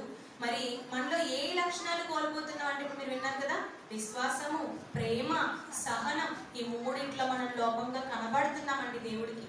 మనం అలా ఉండకూడదు. అసలు క్రీస్తు లక్షణాలు ఏంటి? క్రీస్తు ఎలా కనిపించాడు దేవుడికి? లోపం లేనివాడిగా ఉన్నాడు ఆయన అంటే ఆయన గురించి ఒక మంచి మాట చూద్దామండి. మత్తయి సువార్త 20వ అధ్యాయం 28వ వచనం చూడండి. మత్తయి సువార్త 20వ అధ్యాయం ముగించుకుందాం. మత్తయి సువార్త 20వ అధ్యాయం 28వ వచనం. అలాగే మనుష్య కుమారుడు పరిచారము చేయించుకొనుటకు రాలేదు గాని పరిచారం చేయుటకు అనేకులకు ప్రతిగా విమోచన క్రయధనముగా తన ప్రాణము నిచ్చుటకు వచ్చినని చెప్పాను. మనలో లోపం ఉండకూడదనంటే మాట మీద నిలబడాలి. ఆ ఇచ్చిన మాట ఏంటి అంటే, నేను చనిపోయినంత వరకు నీ కొరకు బ్రతుకుతాను. అదే మాట యేసుక్రీస్తు వారు పరమందు తండ్రికి ఇచ్చి వచ్చాడు, అవునా కదా? పరలోకంలో యేసుక్రీస్తు వారు తండ్రికి మాట ఇచ్చారా? ఏమని ఇచ్చారు? ఎవరు వెళ్తారు నా నిమిత్తం? నా పిల్లల్ని ఎవరు రక్షిస్తారంటే నేను వెళతాను, నా ఒంట్లో చివరి రక్తం ఉన్నంత వరకు నేను పోరాడతాను నీ పిల్లల్ని రక్షించడానికి, నా సహోదరులను రక్షించడానికి. ఇచ్చిన మాట ప్రకారం ఆయన భూమి మీదకి వచ్చి ఏం చేశారటండి? పరిచారము చేయించుకోవడానికి ఆయన రాలేదు. ఆ సంగతి ఆయనకు తెలుసు. ఎందుకు వచ్చాడు యేసుక్రీస్తు వారు భూమి మీదకి? పరిచారం చేయించుకోవాలి, సేవలు చేయించుకోవాలి, బానిసలుగా నాకు ఎంత కొందరిని పెట్టుకోవాలి అని అనుకున్నాడా అండి? ఆయన అనుకుంటే తన తండ్రి 12,000 సేనా వ్యూహాల కంటే ఎక్కువైన సైన్యాన్ని పంపగలడు. ఆయన రాజు అంటే రాజే, రాజుగా భూమి మీద ఎంతో అధికారంతో చెలరేగిపోవచ్చు. కానీ ఆయన వచ్చింది ఎందుకట? పరిచారము చేయించుకోవడానికి కాదు, అనేకులకు ప్రతిగా తన ప్రాణాన్ని ఇవ్వడానికి. ఆ సంగతి నాకు గుర్తుంది కాబట్టి ఆయనలో ఏం లేదు తెలుసా? లోపము లేదు. తండ్రి యేసు ప్రభువుని చూసినప్పుడు ఇచ్చిన మాట మీదే నా కొడుకున్నాడు. ఎప్పటి వరకు?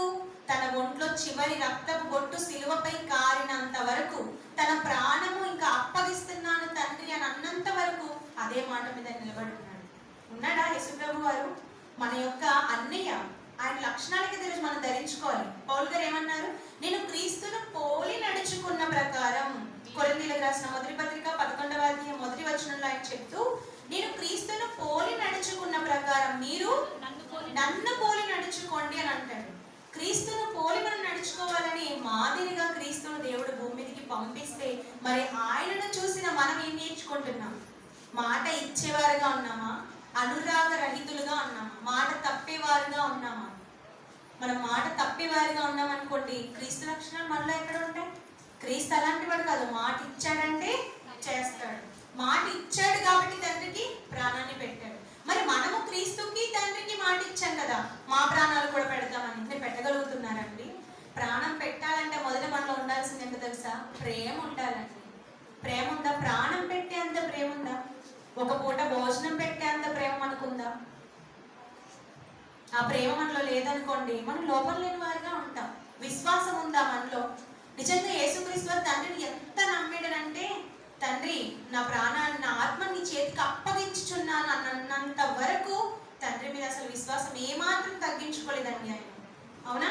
విశ్వాసంలో ఎలా ఉన్నాడు? విశ్వాసమునకు కర్త అని రాయబడింది యేసు ప్రభు గురించి.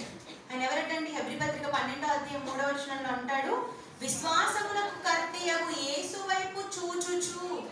అంటే విశ్వాసాన్ని నేర్పిందే యేసు ప్రభు వారు. తండ్రిని ఎలా నమ్మాలో, తండ్రిని ఎలా చూడాలో, తండ్రిని ఎలా ప్రేమించాలో, తండ్రిని ఎలా విశ్వాసం కలిగి ఉండాలో అది నేర్పిందే ఆయన. కర్త ఆయన. విశ్వాసాన్ని కలిగించిన వాడే ఆయన. మరి అలాంటి యేసు వైపు చూస్తూ అదే విశ్వాసాన్ని ఎంతమంది పునికి పుచ్చుకొని నడవగలుగుతున్నారు? ఆలోచించండి. విశ్వాసం లేదంటే మనలో లోపం ఉంది. ఎదుటి వారిని ప్రేమిస్తే మన ప్రాణాన్ని పెట్టేది సిద్ధపడతాం. ప్రేమిస్తున్నామా? కొన్ని మూడవది సహనం. మనలో ఉందా అండి సహనం? పక్క వారు ఒక మాట అంటే కూడా పడలేని స్థితిలో మనం ఉన్నాం. అంతెందుకంటే ఇలా కూర్చున్నప్పుడు నడుస్తూ కాలు తగిలింది అనుకోండి, కాలో చెప్పో ఏదో తగిలింది అనుకోండి, వెంటనే మనం ఎంత సీరియస్ అయిపోతాం? కళ్ళు నెత్తికెక్కాయా అంటాం. మనలో ఎక్కడ ఉందండి సహనం? చెప్పండి. ఏ బుర్ర బుద్ధి లేదా? పెద్దవాళ్ళు ఉన్నప్పుడు అలా చేయకూడదని తెలీదా? అనుకోకుండా ఒకవేళ జరిగితే వెంటనే మన నోటి నుండి వచ్చేటటువంటి మాటలు. ఎక్కడుంది సహనం? చెప్పండి. యేసుక్రీస్తు వారిని చూడండి, ఎంత సహనం అండి ఆయనకి. ఆయన లోకరక్షకుడై ఉండి సర్వ మానవాళి పాపాలను తీయడానికి భూమి మీదకి వస్తే ఆయన మొహం మీద ఉమ్ము వేశారటండి. ఆ సైనికుల్లో ఒకడు తిరిగి పడేయమని చెంప మీద ఒకడు కొట్టాడండి. తిరిగి ఏం చేశాడు? తల దించుకున్నాడు. నిజంగా ప్లేస్లో మనం ఉంటే ఏం చేస్తామండి? బుద్ధి ఉందారా? నీకోసమే వచ్చాడా? నీకోసమే చచ్చిపోతుందా? నీకు అసలు అర్థం అవుదా? ఇంకెప్పటికీ మారుతాం? ఇంకెప్పటికీ నీకు బుద్ధి వస్తుంది? వెంటనే మన డైలాగ్స్ అన్నీ కూడా అక్కడ వదిలిపెట్టేస్తాం. కానీ యేసుప్రభు ఆయన లేదు. ఎలా ఆయన గురించి రాయబడిన మాట తెలుసా? వదకు తేయబడిన గొర్రె పిల్ల వలె మౌనంగా ఉన్నాడటండి.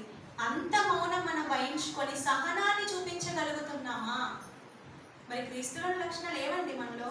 క్రైస్తవ స్త్రీలు సహనం అంటేనే స్త్రీ అని చెప్తారు. ఓర్పుకు మారుపేరే స్త్రీ అని చెప్తారు. కానీ స్త్రీలలోనే సహనం లేకుండా పోతుందండి. ఇక్కడ మీ గురించి నేను చెప్పట్లేదు, లైవ్ లో చాలా మంది చూస్తున్నారు, వారు కూడా తెలుసుకోవాలి. స్త్రీలు సహనంతోనే ఉండాలి, ఓర్పుతోనే ఉండాలి. ఎంతవరకు అంటే మన కళ్ళ ముందు భక్తులు ఉన్నారు కదండి, ఒక యోబు గారిని సహనానికి మాదిరిగా తీసుకోమంటారు. హింసలను, శ్రమలను పొందిన ఎంతో మంది ప్రవక్తలను శ్రమానుభవములకు మాదిరిగా పెట్టుకోండి అని యాకోబు గారు చెప్తారు. అంటే వీరందరి జీవితాలు చదువుతున్నప్పుడు స్త్రీలే కాదు పురుషులైనా సరే మనమంతా దేవుని కొరకు ఒక పని చేసేటప్పుడు చాలా సహనం వహించాల్సిన అవసరం ఉంది. ఎంతవరకు సహించాలంటే ఇక్కడ వాక్యం గంట చెప్పవలసింది 3 గంటలు చెప్పినా మీరు సహించారు. అలాంటి సహనం మీలో ఉందా? లేదు సమయం అయిపోయింది, ఆకలేస్తుంది, ఇంట్లో పిల్లోడు వస్తాడు స్కూల్ నుండి, భర్త వచ్చేస్తాడు, అత్తమామలు కొండి పెట్టాలి అంటే బాధ్యతలు ఉండొచ్చు, తప్పనను. కానీ ఏదైనా వాక్యం ఎక్కువగా వినబడుతుంది అంటే సహించడానికి సిద్ధంగా ఉండాలి. యేసుక్రీస్తు వారు ఒకానొక సమయంలో వాక్యం చెప్తున్నప్పుడు అక్కడ కూర్చున్న జనాలు దగ్గర 5,000 మంది అంటండి. 5,000 మంది అంటే ఎలా ఉంటుంది ఆలోచించండి. 3 రోజులైన మాటలు వింటూ అలా కూర్చుని పేరటండి. ఇల్లు గుర్తుకు లేదా? తల్లిదండ్రులు గుర్తుకు లేరా? పిల్లలు, భర్త ఇవే గుర్తుకు లేవా? ఆయన మాటల్లో మాధుర్యాన్ని అనుభవిస్తూ అన్ని మర్చిపోయారు. సహనంతో కూర్చొని దేవుడి మాటలు విన్నారండి. దేవుడు వారిని తృప్తిపరిచాడా లేదా? ఆ రోజు అంత సహనంతో కూర్చున్నందుకు వారిని మాడగొట్టి పంపించేశారు యేసుప్రభు వారు. వారి కడుపు నిండా తృప్తిగా భోజనం పెట్టి పంపించారు. ఒకవేళ అది మీరు నిజమని నమ్మగలిగితే బైబిల్లో ఉన్న చరిత్రను ఈరోజు మీరు కూడా సహనంతో, ఓపికతో వినబడే మాటల కోసం ఎదురు చూస్తే మిమ్మల్ని తృప్తిపరచడానికి దేవుడు కూడా సిద్ధంగా ఉంటాడు. దేవుడి నుండి వచ్చేటటువంటి లాభాన్ని మనం పొందుకోవాలి అని అంటే మనలో మొదట ఏముండాలి? సహనం. అంతేనా? సహించువాడు ఏమని రాయబడిందండి? సహించువాడు ధన్యుడు. అతను శోధనకు నిలిచిన వాడైతే ఏం జరుగుతుంది? ప్రభువు ఇచ్చేటటువంటి ఫలాన్ని పొందుకోగలుగుతాడు. ఫలం కావాలి అంటే సహించాలి. చూసారా ఎన్ని లోపాలు మనలో కనబడ్డాయి? చూడడానికి చిన్నదే, విశ్వాసం, ప్రేమ, సహనం ఈజీ చెప్పడానికి, కానీ అది మనం చేసేటప్పుడు మన క్రియల్లో చాలా బాధాకరంగా ఉంటుంది. కానీ మనం అవి చేయలేదు అనుకోండి, దేవునిపై విశ్వాసాన్ని కోల్పోయామనుకోండి, అది దేవునికి లోపంగా కనబడుతుంది. అలాగే పౌలు గారు రోమీలకు రాస్తూ ఏమంటున్నారు చూడండి. రోమీలకు క్షమించండి, ఫిలిపి పత్రిక చూడండి. ఫిలిపి పత్రిక 2వ అధ్యాయం 5వ వచనం చూసి రోమాకి వెళ్దాం. ఫిలిపీలకు రాసిన పత్రిక అపోస్తలుడైన పౌలు గారు ఫిలిప్పీలతో చెప్తున్నాడండి. 2వ అధ్యాయం 5వ వచనం. క్రీస్తు యేసునకు కలిగిన ఈ మనస్సు మీరును కలిగి ఉండండి. ఏ మనస్సు? ఇప్పటి వరకు విన్నారు కదా, సహనం అనే మనస్సు, ప్రేమ అనే మనస్సు, తండ్రిపై విశ్వాసం అనే మనస్సు మీరు కలిగి ఉండండి. ఇక పేతురు పత్రిక వెళ్ళేసరికి పేతురు గారు ఏమంటారు తెలుసా? అట్టి మనస్సును మీకు ఆయుధంగా ధరించుకోండి అంటాడు. మనస్సును ఆయుధంగా చేసుకోగలమా మనం? మనస్సును ఆయుధంగా చేసుకోమంటే ఎలాంటి మనసు అంటే క్రీస్తుకున్న మనస్సు. దేని కొరకు ఆయుధం అని అంటే మనలో పుడుతున్నాయే దుష్ట బుద్ధి, అపవాది స్వభావం, దాన్ని ఖండించడానికి ఆయుధంగా ఏది మారాలి? క్రీస్తుకున్న మనస్సు. అర్థమవుతుందా? కన్ఫ్యూజన్ గా ఉందా? మనలో హెచ్డిఎల్ లేకుండా ఎల్డిఎల్ పెరిగింది అనుకోండి, దాన్ని తగ్గించడానికి వైద్యులు ఏం చేస్తారు? టాబ్లెట్స్ ఇస్తారు. ఆ టాబ్లెట్ వెళ్ళి ఏం చేస్తుంది? దాన్ని కిల్ చేస్తుంది, బ్యాడ్ కొలెస్ట్రాల్ ని చంపేస్తుంది, తగ్గిస్తుంది. ఇప్పుడు మనలో ఉన్న దుష్ట స్వభావాన్ని తగ్గించాలి అంటే మనలో ఏ స్వభావాన్ని పెంపొందించుకోవాలి? యేసుక్రీస్తునకు కలిగిన మనసు. ఆ మనసు ఏం చేస్తుంది? ఆయుధంగా మారి అపవాది బుద్ధులపై యుద్ధం చేస్తుంది. అంటే మనలోనే మనకే యుద్ధం జరగాలి. క్రైస్తవ జీవితం అంటేనే పోరాటం, అవునా కదా? మనలో మనకే, ఎదుటోతో పోరాటం తర్వాత సంగతి. మనలో ఉన్న చెడుకి, మనలో ఉన్న మంచికి పోరాటం జరగాలి. అందులో నెగ్గించవలసింది. మనం దేన్ని నెగ్గించాలంటే మంచిని నెగ్గించాలి. క్రీస్తు లక్షణాలకు మనం తావివ్వాలి. క్రీస్తు మనస్సును మనం కలిగి ఉండాలి. ఆ మనస్సు కలిగి ఉండడం అంటే చివరిగా ఒక విషయాన్ని చెప్పి మీకు ముగిస్తానండి. అది ఎంత కష్టం అంటే, మనస్సును తెచ్చుకోవడం ఎంత కష్టం అని అంటే పౌలు గారు రోమకు రాస్తూ అంటారు. రోమీలకు రాసిన పత్రికలో చూడండి. రోమీలకు రాసిన పత్రిక 12వ అధ్యాయం 2వ వచనం. రోమీలకు రాసిన పత్రిక 12వ అధ్యాయం 2వ వచనం చూడండి. మీరు ఈ లోక మర్యాదను అనుసరింపక ఉత్తమమును అనుకూలమును సంపూర్ణమునై ఉన్న దేవుని చిత్తమేదో పరీక్షించి తెలుసుకున్నట్లు, ఈ మాట జాగ్రత్తగా వినండి, మీ మనస్సు మారి నూతనం అవ్వాలి. మీ మనస్సు మారి నూతన మగుట వలన రూపాంతరం పొందుడి. ఇప్పుడు మనం ఏమవ్వాలంట? ట్రాన్స్ఫార్మ్ అవ్వండి అంటున్నాడు దేవుడు. అంటే మనలో ఇప్పుడు ఏ గుణాలు ఎక్కువ దేవుడికి కనబడుతున్నాయి? దుష్ట గుణాలు, దుష్ట బుద్ధి, అపవాది స్వభావం మనలో ఎక్కువగా కనబడుతుంది. దేవుడు వద్దు నాయన, అది మంచిది కాదు, ఆ లోపాన్ని సవరించుకోండి, అది మీలో ఉంటే మీరు నరకానికి పోతారు, దాన్ని తగ్గించుకోండి, దాన్ని తగ్గించుకొని ఒక కొత్త రూపాన్ని నాకు కనిపింపచేయండి. అదేంటి? క్రీస్తునకు కలిగిన మనస్సు. ఆ రూపం కావాలి అంటే ఏం చేయాలండి? ఏం చెప్తుంది? ఈ లోక మర్యాదను అనుసరించకూడదు. క్రీస్తునకు కలిగిన లక్షణాలు మనలో నుండి ఎందుకు పోతున్నాయి అంటే మనం ఈ లోక మర్యాదను అనుసరిస్తున్నాం. నిజంగా అనుసరించట్లేదా? మగవాళ్ళ గురించి వదిలేయండి, వాళ్ళు పెద్దగా పట్టించుకోరు. వాళ్ళు పనులు చేయడం, డబ్బులు తేవడం, కార్యక్రమం అనగానే డబ్బులు ఇచ్చేయడం. కానీ ఆ కార్యక్రమం చేసేటప్పుడు ఎన్ని ఆచారాలు ఈరోజు స్త్రీలు పాటిస్తారండి? అవునా? పాటిస్తున్నారా లేదా? లోక మర్యాదను పాటించట్లేదా?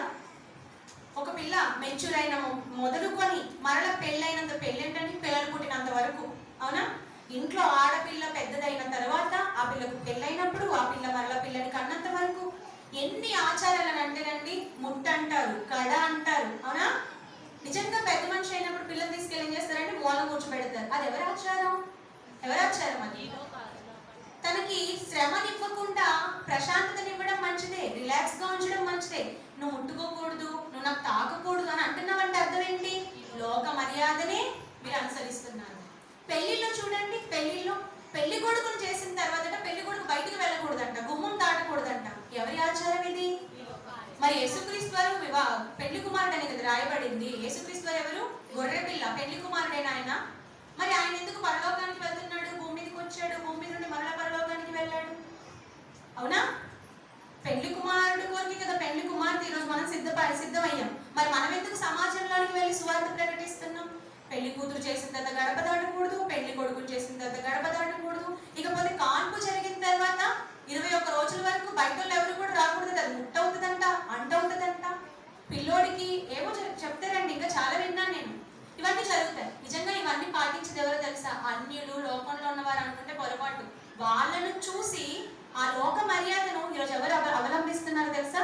క్రైస్తవులైన వారు కూడా అవలంబిస్తున్నారు. నిజంగా మీరు చూసారు లేదా? చేయొద్దండి. ఎంతమంది చూసారు ఇలాంటి విషయాలు క్రైస్తవులలో జరిగినవి? అదిగో చేయొద్దారు సిస్టర్స్. థ్యాంక్ యూ అండి. ఎందుకు జరుగుతున్నాయి అంటే లోక మర్యాద అని తెలియకుండా దాంట్లో పడిపోతున్నారు. ఇక్కడ దేవుడు అంటున్నాడు, ఈ లోక మర్యాదను అనుసరింపక వద్దు, అదొద్దు, అది చెత్త. అందుకే కొలసీలకు కూడా రాస్తూ పౌలు గారు ఏమన్నారు చూడండి. కొలసీలకు రాసిన పత్రిక 2వ అధ్యాయం 20వ వచనం చూడండి. కొలసీలకు రాసిన పత్రిక 2వ అధ్యాయం 20-21 వచనాలు చదవండి. మీరు క్రీస్తుతో కూడా లోకము యొక్క మూలపాఠముల విషయమై మృతి పొందిన వారైతే, బాప్తిస్మం తీసుకున్న వారైతే, క్రీస్తులోనికి వచ్చిన వారైతే, క్రైస్తవ స్త్రీవైతే, క్రైస్తవ సంఘంలో సభ్యురాలు అయితే, చూడండి మనకే చెప్తున్నాడు. అంటే మనమేనా? ఇవన్నీ మన కోసమేనా చెప్తుంది? ఏం చెప్తున్నారు? మీరు క్రీస్తు కూడా లోకం యొక్క మూల పాఠముల విషయమై మృతి పొందిన వారైతే లోకంలో బ్రతుకుచున్నట్లుగా మనుషుల ఆజ్ఞలను, పద్ధతులను అనుసరించి చేత పట్టుకొనవద్దు, రుచి చూడవద్దు, ముట్టవద్దు అను విధులకు మీరు లోబడనేలా? క్రైస్తవ స్త్రీలై ఉండి మీరు లోక పద్ధతులకు లోబడుతున్నారేంటి? దేవుని నమ్మామని చెబుతూ క్రీస్తుతో కూడా సిలువ వేయబడిన వారం, క్రీస్తుతో కూడా మా పాపాన్ని సమాధి చేసిన వారమని చెప్పుకుంటూ మీరు లోక విధులకి, లోక పద్ధతులకి లోబడనేలా? దేనికి లోబడుతున్నారు మీరు? దేవుని మాటకు లోబడుతున్నారా? లోకానికి లోబడుతున్నారా? లోకానికి లోబడుతున్నారంటే మనలో ఏముంది? లోక మర్యాద. లోక మర్యాద ఉంది అని అంటే మనలో లోపం ఉంది. అవునా కదా? అదే దేవుని దృష్టికి పెద్ద లోపం అంటే. మనం లోక మర్యాదను అనుసరించే వారిగా ఉండకూడదు. ఉత్తమమైనది చెయ్యాలి. ఉత్తమమైనది ఏంటి? మరియ ఎంచుకుంది కదా. ఉత్తమమైనది ఏమిటి? వాక్యమే ఉత్తమమైనది. మరి ఆ వాక్యాన్ని ఎంచుకుంటే, వాక్యం ఈరోజు నీతో ఏం మాట్లాడుతుంది? వాక్యమైన యేసుక్రీస్తు వారు ఈరోజు నీకు ఏమి బోధ చేస్తున్నారంటే, ఉత్తమమైన నేను విశ్వాసం గలవాడిగా ఉన్నాను, ప్రేమ గలవాడిగా ఉన్నాను, సహనం గలవాడిగా ఉన్నాను. నీకు వచ్చేటటువంటి నిందలకు, నీకు వచ్చేటటువంటి బాధలకు క్రైస్తవ జీవితంలో నువ్వు సహించు, ఓర్చుకో, ప్రేమించు. నిన్ను కొట్టినా తిరిగి అతనికి వాక్యం చెప్పు, ప్రేమ చూపు. మనం చేయగలుగుతున్నామండి ఇవన్నీ రోజు. అవి లేకపోతే మనం లోపం గలవారిగా ఉంటాం. అందుకే ఇక్కడ అన్నాడు రోమపత్రికలో, దేవుని చిత్తం ఏదో పరీక్షించి తెలుసుకోండి. దేవుని చిత్తం ఏది? లోకమర్యాద చేయడమా? చేత పట్టవద్దు, ముట్టవద్దు, రుచి చూడవద్దు చెప్తారు లోకం. మీరు అలాగే చెప్తే వారికి మీకు తేడా ఏంటి? వారిలో లేని లక్షణాలు మీలో, వారిలో ఉన్న లక్షణాలే మీలో ఉంటే ఇంకా మీలో క్రీస్తు లక్షణాలు ఎక్కడ ఉంటాయి? కాబట్టి అవి వద్దు. మీ మనస్సు దేవుని చిత్తం ఏదో పరీక్షించి తెలుసుకొనున్నట్లు మీ మనస్సు మారి నూతన మగుట వలన రూపాంతరం పొందండి. వద్దండి, ఇంతవరకు మనం జీవించిన కంపు జీవితం చాలు. దేవునికి అది నచ్చదు. ఆ లోకంతో ఉంటే మనకు ప్రమాదం పొంచింది. కాబట్టి రూపాంతరం చెందుదాం, నూతన పరచబడదాం. ఎప్పుడు బాప్తిస్మం తీసుకున్నప్పుడే కాదు, వాక్యం వింటున్న ప్రతిసారి మనల్ని మనం కడుగుకోవాలి. ఎందుకంటే వాక్యం మనల్ని ఏం చేస్తుంది? ఉదక స్నానము చేత వాక్యం మనల్ని కడుగుతుంది. ఆత్మ వాక్యం వింటున్నప్పుడు మీలో ఇప్పుడు ఆలోచింపజేస్తుంది ఏంటి? పరిశుద్ధ ఆత్మ దేవుడు. మీలో ఆత్మ ఉంటే ఆత్మ యందు మీరు కడగబడాలి. అలా కడగబడితేనే మనం దేవుని దృష్టికి రూపాంతరం పొందిన వారిగా కనబడతాం. ప్రతిదినము మనల్ని మనం రూపాంతరం చేసుకోవాలి. ప్రతిదినము మలినం అంటుతుంది. ప్రతిదినం మనం కడుక్కుంటూ పోవాలి, మలినాలకు దూరంగా వెళ్ళాలి. రూపాంతరం చెందడం అంటే చిన్న విషయం కాదండి. ఇదే విషయం చెప్పి ముగిస్తాను అంటున్నాను. రూపాంతరం అనేది చాలా కష్టం. దేవుడు ఇర్మియా గ్రంథంలో ఇర్మియా గారితో మాట్లాడిస్తూ 13వ అధ్యాయం 23వ వచనం చూడండి. 13వ అధ్యాయం 23వ వచనంలో అంటాడు, కూషు దేశస్థుడు తన చర్మమును మార్చుకోగలడా?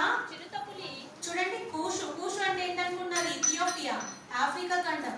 అక్కడ ఉన్న వాళ్ళు ఎలా ఉంటారంటే ఎండకి ఎక్కువగా మాడి నలుపు రంగులో ఉంటారండి. మనలాంటి చామంచాయి కలర్ కాదు, అది డార్క్ బొగ్గులా కనిపిస్తారు వాళ్ళు. అలాంటి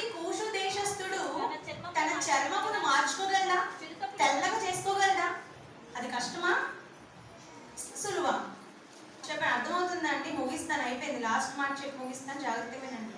కూషు దేశస్థుడు తన చర్మపు రంగును మార్చుకోగలడా? మార్చుకోగలడా? చిరుతపులి తన మచ్చల్ని మార్చుకోగలదా?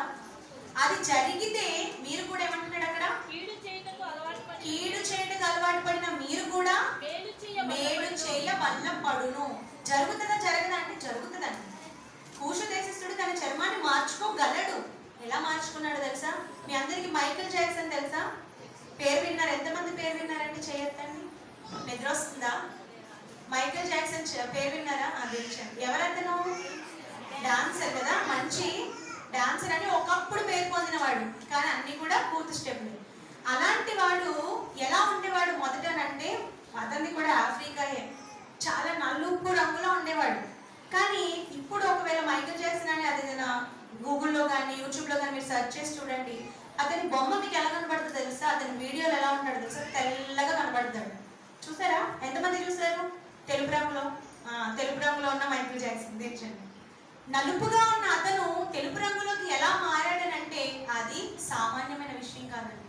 చాలా దారుణమైనటువంటి శ్రమను అనుభవిస్తే కానీ ఆ రంగులోకి అతను రాలేదు.